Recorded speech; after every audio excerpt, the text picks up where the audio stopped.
Так, ребята, до сих пор мы в пути, и мы тут у нас такая тема поднялась. Немцы.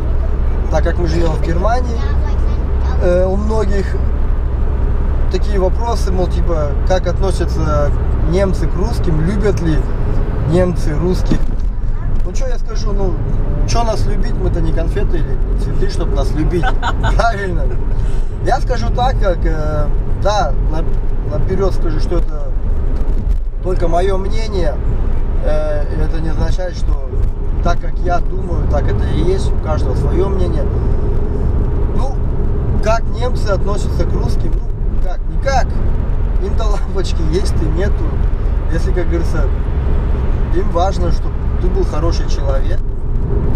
И в основном я могу сказать одно, что как у меня друзей немцев так сильно нет.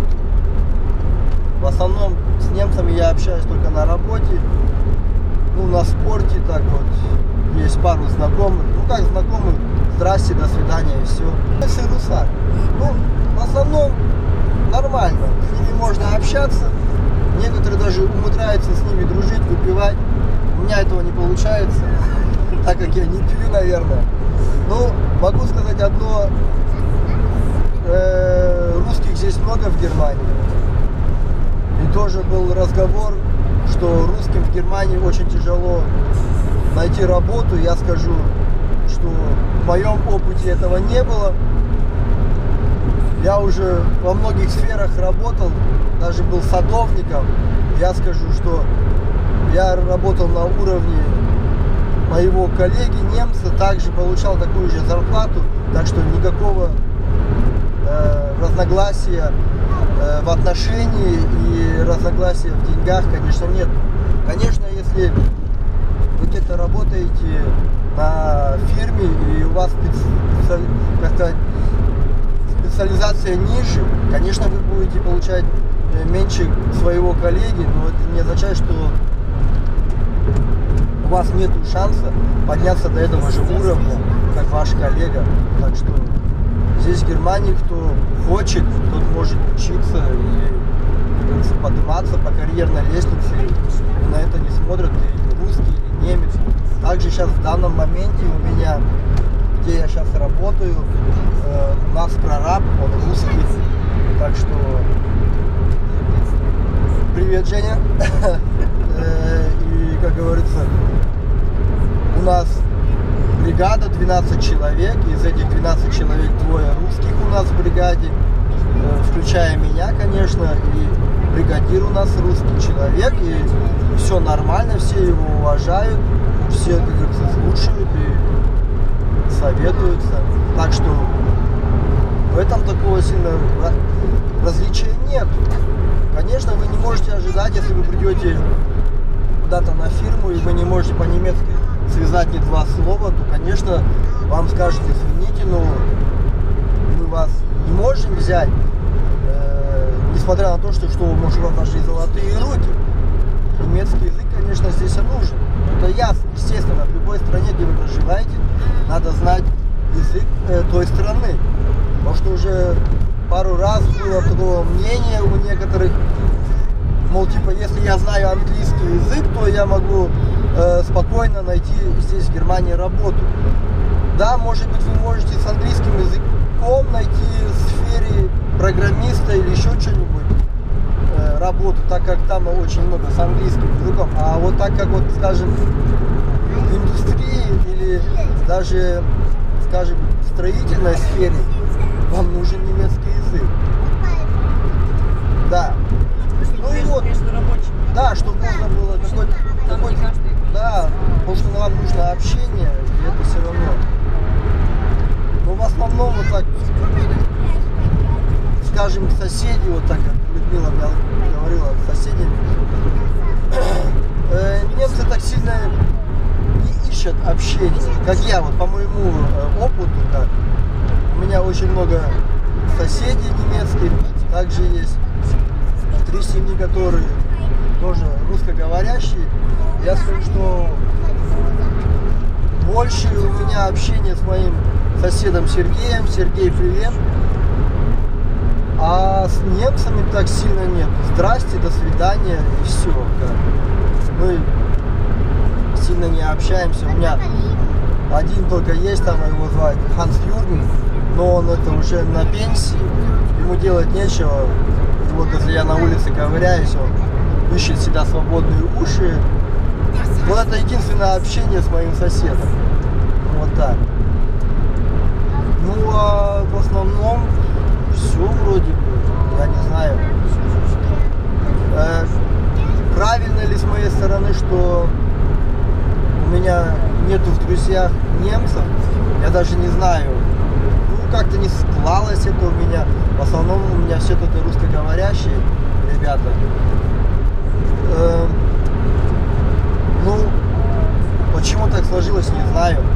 У детей, например, моих, ну как у моих, у дочери старшей, у нее уже друзья тоже, если немцы, так как они в школу ходят. Ну, скажу про школу. Например, Виктории в классе, сколько, 20 человек, из этих 20 человек, наверное, человек 6-7, наверное, только русскоговорящие. Те, которые родились уже здесь, дети, в основном, это уже получается третье поколение, наверное. И... Но они между собой, они все равно да, между собой все равно разговаривают на немецком, так как все равно детям общение на немецком языке легче общаться, потому что это получается, ну я не знаю, мы конечно стараемся дома, заставляем почти что разговаривать на русском, но вроде пока не получается. Да. Ну вот, Люда, как у тебя, какой у тебя опыт? Было что-то негативное в твоей стране? Не, я просто так чуть-чуть сравнила с твоим опытом. Потому что, мне кажется, у меня было так, что когда мы приехали в Германию, и я очень сильно хотела быстро выучить язык, и мне это удалось, и мне было всегда как-то важно, чтобы у меня не было никакого акцента, и поэтому я специально, кажется, искала друзей, которые были немцами или которые не были русскими, чтобы, ну как, потому что я знала, если вот будешь проводить время только с русскими, у тебя или останется акцент, не знаю. Ну, у меня акцент ужасный. Ну, я уже живу где-то примерно 20 лет. И... Ну смотри, у Наташи некоторые говорят, у нее нет акцента, некоторые говорят, есть. Кстати, Наташа это моя жена. Да, вот моя сестра. И поэтому я сама это, как можно сказать, не слышу, но я думаю, что другие слышат, самые чистые немцы слышат. И это. Я не знаю, как я думала, когда я была маленькая, но я знаю, что мне было важно.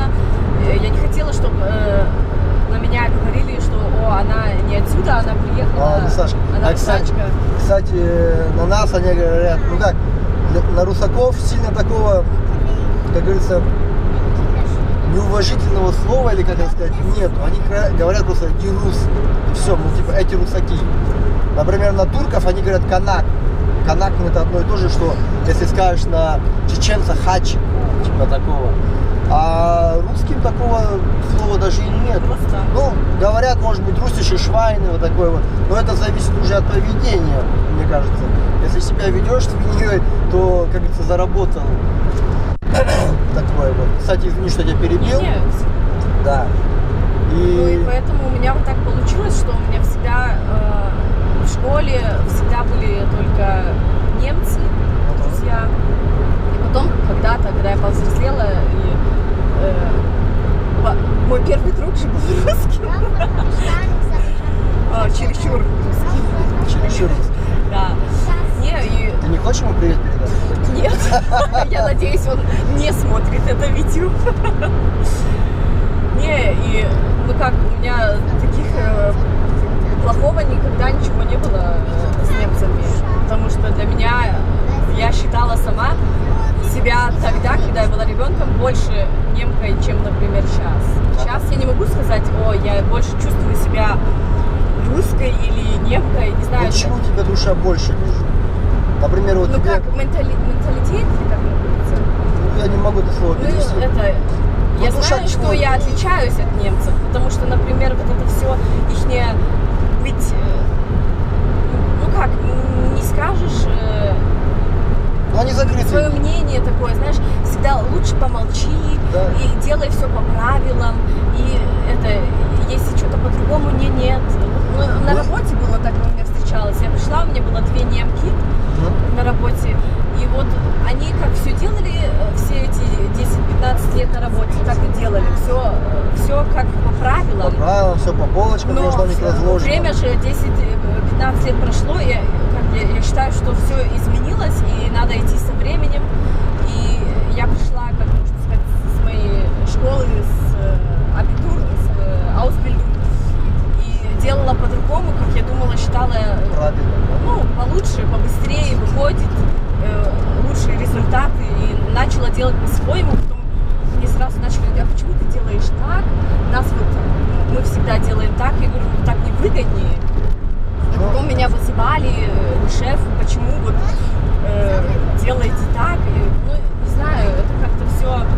Но я скажу, у немцев, да, вот эта вот пунктуальность, вот это вот все должно быть по правилам. Пунктуальность — это даже хорошо. Да, я говорю, вот с одной стороны это хорошо, вот это вот ихное, вот это вот все, что было по правилам. Если вот здесь надо объехать, то они будут объезжать, они не будут по прямой ехать, как вот наши, вот надо срезать, надо протоптать тропинку, вот этого нет. Вот это вот хорошо, потому что как-то у них очень сильно развита вот эта толерантность друг к другу тоже.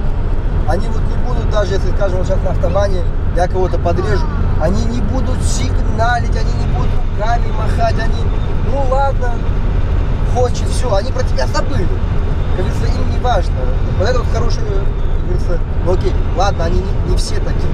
Есть, конечно, и очень злые немцы, которые тоже могут тебя и послать куда-то, но их надо довести до этой кондиции, вот так вот сказать. Они не такие сильно вспыльчивые, вот как русские, можно сказать. Ну, они потише, но иногда это как-то тоже неинтересно.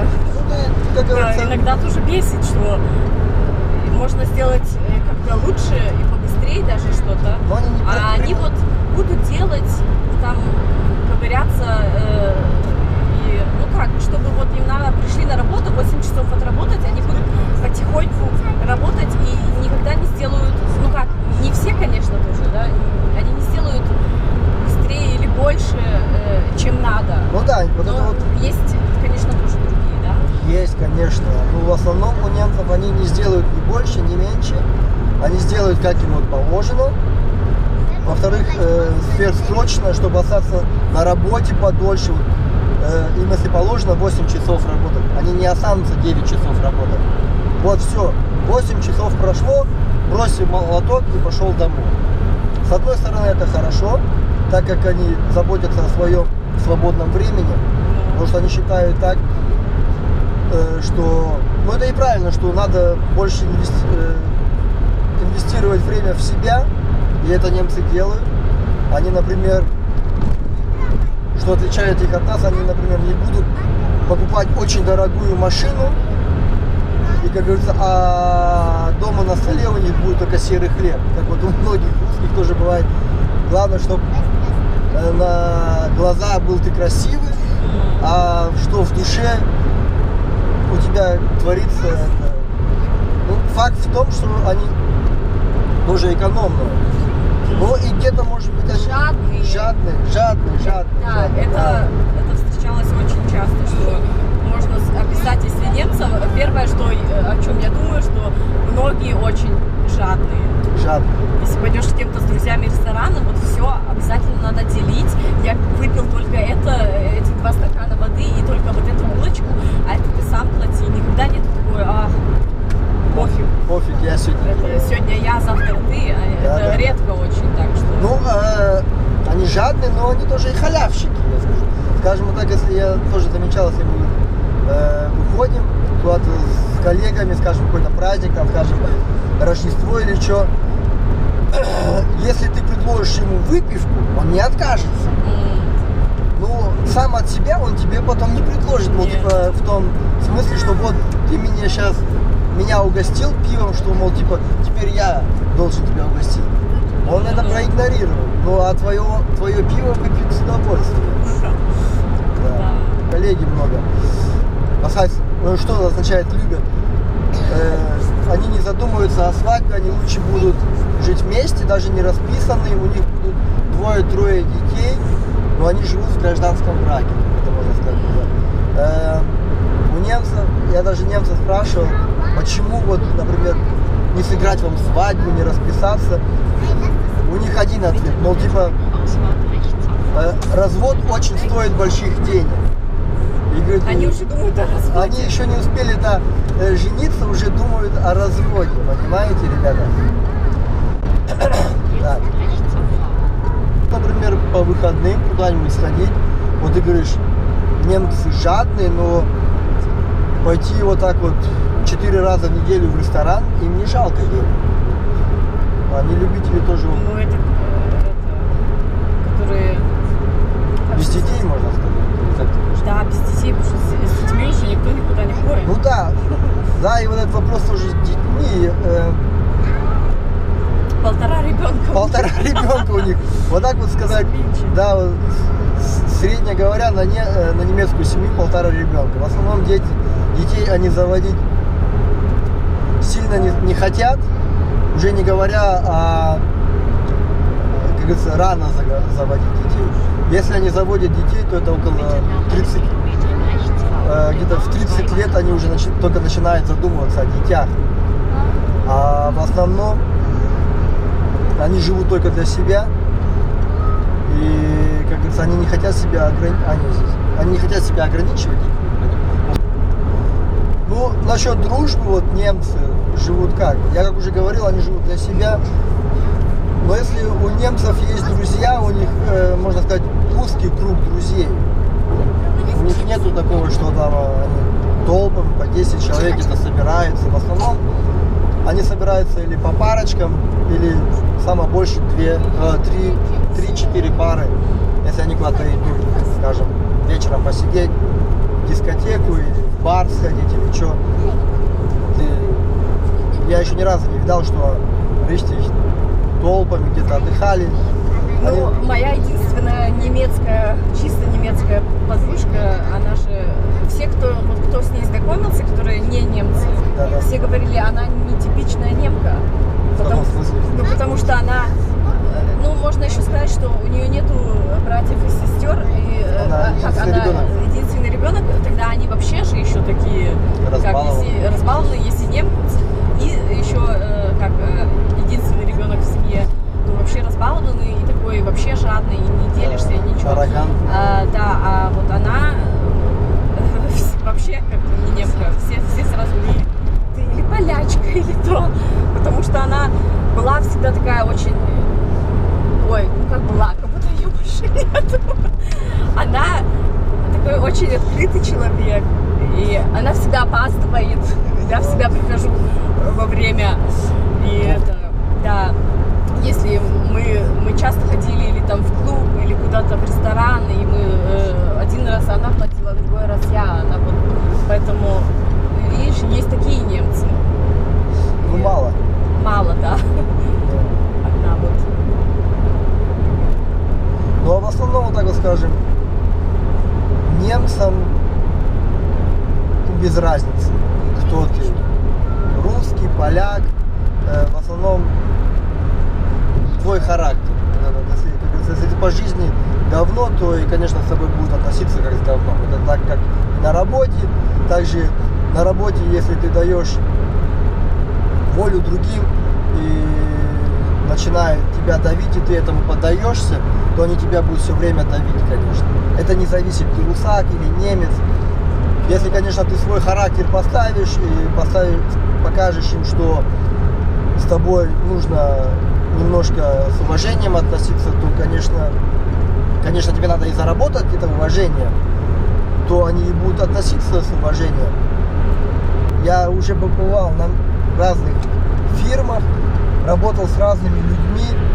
Я могу сказать, что сильно такого не было, что вот мне давали такое понятие, что вот ты русак, и ты должен теперь делать самую грязную работу, которую никто не хочет делать. Такого нет.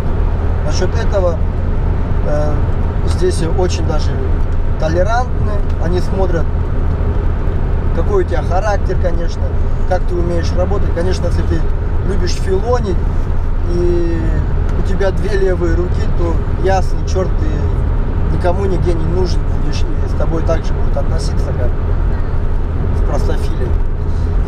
Ну да. Кстати, насчет работы, если кто-то говорит, что в Германии тяжело найти работу, то я считаю, что это вранье, так как я в свое время, все время сильно так дома не сидел, что там без работы. Как говорится, кто хочет, тот найдет себе работу. Я уже работал и садовником, я 2 года работал на фуре, ездил по Европе, развозил мебель, работал в порту, я работал. 2 года я работал на заводе от Мерседеса, например, собирал Мерсы. Теперь я вот 4,5 года я работаю, мы собираем самолеты. Так что, кто в Германии чего-то хочет добиться, скажем, школу или еще что-нибудь, пожалуйста, бери, делай, тебе никто это здесь не запрещает. Даже вот Людмила, она...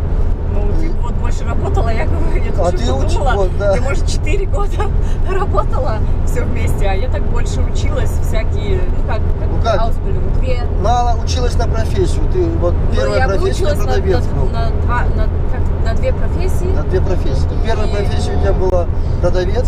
Да. В основном на профессию учатся 3 года. 3 года, но если у тебя в башке варит, ты то можешь сократить это на 2 года, да? На 2,5 года. На 2,5 года. Ты можешь вот полгода. Я сократила. Да. Значит, башка варит. Да? Башка варит. Продавцом ты сколько отработала? Ну, как, я вот это 2,5 года сначала работала, училась, а потом год или даже больше, Мне кажется, больше. Тоже еще 1,5 проработала. И потом мне как-то показалось, что это мне не хватает чего-то. Да. Работать только продавцом, потому что ты работаешь с утра до вечера и по выходным, и зарплата была не очень такая хорошая. И я так думала, что я когда-то хочу семью, я хотела еще переучиться, да? И я потом еще выучилась 2 года, как сказать, по языкам, я не знаю. Переводчик? Ну, не 100% переводчик, но я учила, например, экономию там на английском, испанском, потом у нас еще итальянский был. Я просто хотела работать где-то на работе в фирме, в бюро с языками. И у тебя получилось? Даже очень хорошо получилось. Потом, так как у меня родился ребенок, и 3 года я, как называется, декрет. В декрете была. После этого я тоже... Ну, декрет, не знаю, можно это декретом назвать. Вообще, в основном, декрет уходит. Да, декрет уходит, когда ты еще беременна. Ну, короче, сидела 3 года. Я сидела 3 года, пока моей дочери исполнилось 2,5. Я потом вышла еще 1 год абитур. Дальше учиться. Ну, я думаю, что многим это уже... Как многие уже знают, что такое абитур. Ну, я тоже не знаю, как перевести на русский. Да, ну, короче, еще 1 год я пошла учиться, чтобы как после этого всего время, как я сидела дома, чтобы все освежить, свое знание, чтобы башка снова варила. Еще 45 минут, 45 минут работала. Так, ребята, ну что, это, наверное, было немножко вот такое вот наше мнение о немцах, о Германии. В основном кто-то хаит Германию, кто-то хвалит. Я скажу одно, что мне нравится здесь жить, и чтобы какой-то такой вопрос вставал, чтобы куда-то уезжать или еще что-нибудь, у меня даже в голову не входило. Так как у меня здесь родились дети, я здесь работаю, у меня здесь все мои родственники, хоть их и немного, но я считаю, что мое будущее будет здесь, в Германии. Конечно, не говори хоп, пока не перепрыгнешь, как говорится. Ну, у нас здесь все есть, что надо, мы Все, ни в чем не нуждаемся. Да, поэтому... из этого я не могу понять некоторых русских наших, которые здесь живут, все время что-то ноют, чем-то недовольны. Я не понимаю. Ну да, у немцев есть свои какие-то выходки, можно сказать, которые нам, может быть, чужие кажутся. Ну, это их страна. Мы не можем, чтобы они были как мы, и вот нам надо, как говорится, подстраиваться под них. Конечно, если душа не лежит по-немецки, то делай так, как тебе нравится. В основном я считаю, что надо оставаться человеком, как говорится, хорошим человеком, и тебя не будут осуждать, мол, типа, о, это русак, они дебилы, они говнюки или еще что-нибудь. Я считаю, что как себя человек покажет, так его будут воспринимать, так и с ним будут относиться. Так что я даже сам, я не различаю, это турок, немец, русак, поляк или еще кто-нибудь. Если он относится ко мне как говно, то я отношусь к нему тоже как говно. Вот это мое мнение. Мне без разницы, какая у него национальность. Если в человеке в душе очень много говна, то с ним надо относиться как с говном. Так что, ребята, оставайтесь на позитиве, не бойтесь Германию. Так что давайте, до встречи. Пока.